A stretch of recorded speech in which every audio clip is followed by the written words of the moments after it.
going to walk through how to use Google Calendar. So when it comes to Google Calendar, you can have multiple different calendars. Over on this side can show you the Google Classrooms I am in. I probably have a lot more than you, but you can click on and off these calendars to show different assignments. So if I turn off this class, my assignments are gone. So again, just by clicking can allow you to have your teacher from the Google Classroom, if they use the due dates, those due dates will pop up on your calendar and you can know exactly, hey, this assignment, the Return of the Mummy King, is due on Friday. If I need more information, I can click this, just one click, and I'm able to kind of see where it's going to take me to that Google Classroom assignment, and I can view more information about what is needed for this activity. Also, if your teachers add directions, it will go right into your Google Calendar as well.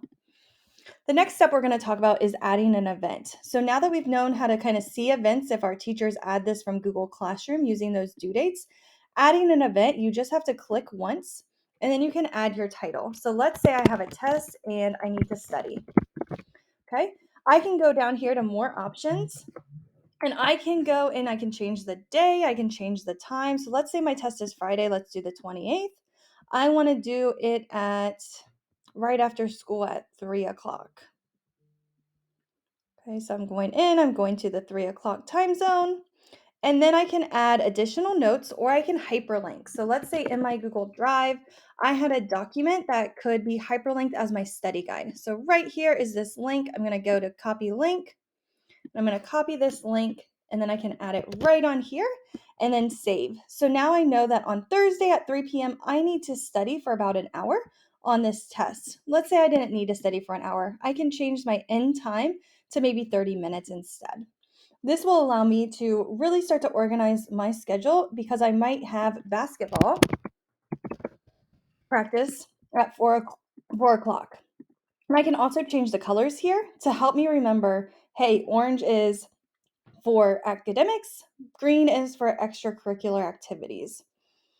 Let's also say that my teacher gives me a homework assignment. I can use Google Calendar the same way. So right here, I can go in and I am able to say, okay, at 3:30, I want to work on the math worksheet. I like to view and I'm going to keep it orange because it's a school activity and everything looks good here. It's probably going to take me about an hour. So I can see right here on my Google Calendar, I've got things on Tuesday and an activity on Thursday as well, which leaves Wednesday kind of open. So again, I'm able to kind of manage my time this way by looking at my calendar on week view. You can look on it as day view. You can look at it as a month view. You can also look at it in 2 weeks. I personally like the week view, so toggle along and kind of see what view you like best. Now, in the month of May, I have a writing activity and it is due at the end of the school year. So right here on the 20th, I'm going to say writing activity due. What you're going to do is you want to look at that writing activity that you received and you want to break it down into smaller tasks. So maybe on May 2nd, I am going to look over the writing directions. Okay, so that's going to be my first activity. Then on Tuesday, I'm going to start my graphic organizer. Then on Wednesday, I am going to start my intro paragraph. So even though I have this huge paper due at the end of the month, I am breaking down this big task of writing this paper into smaller chunks. This will probably not take me an hour, but if it does, I have allotted that time. Also, maybe I finished this a little bit early and I'm ready to keep on working. I could move this intro paper right here and get both of those done on the same day, which would leave Wednesday open if I finish my work. So again, using Google Calendar to break down bigger tasks into smaller writing tasks or smaller tasks can really help you in the long run when you have these big projects, as you might need to break them down into smaller chunks. So that is one way that you can do it. Another way that you might use Google Calendar is with scheduled appointments. So your teachers might send you a link that looks like this, and you will need to figure out what time you are available. So looking at my calendar, and I could say, oh, I would like to sign up for an appointment slot at 8 a.m. You would type in your name, your email address, your home room,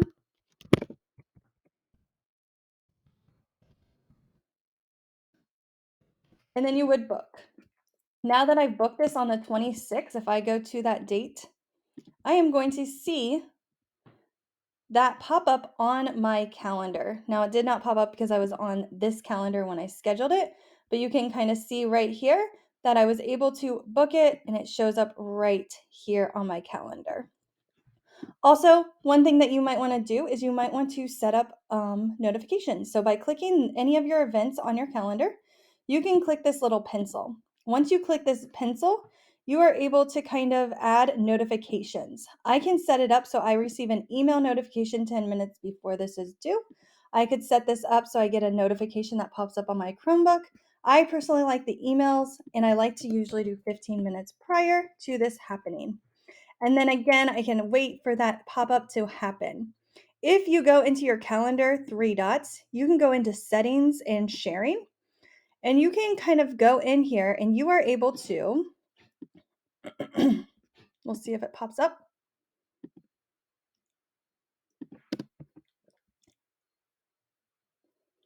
On settings and sharing, so it's going to pop up like this. I can share this with my parents. So if I wanted to share my calendar with my parents so they knew where I was or when I had practice, this could be a great way to start getting organized. I can also auto add notifications. I can set it up so I get an email automatically for any event I add to my calendar.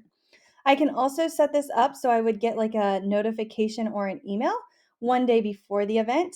You can also get a daily agenda. So, right here where it says daily agenda, I can set this up so I get an email every single morning with what is on my schedule and what is expected for the day.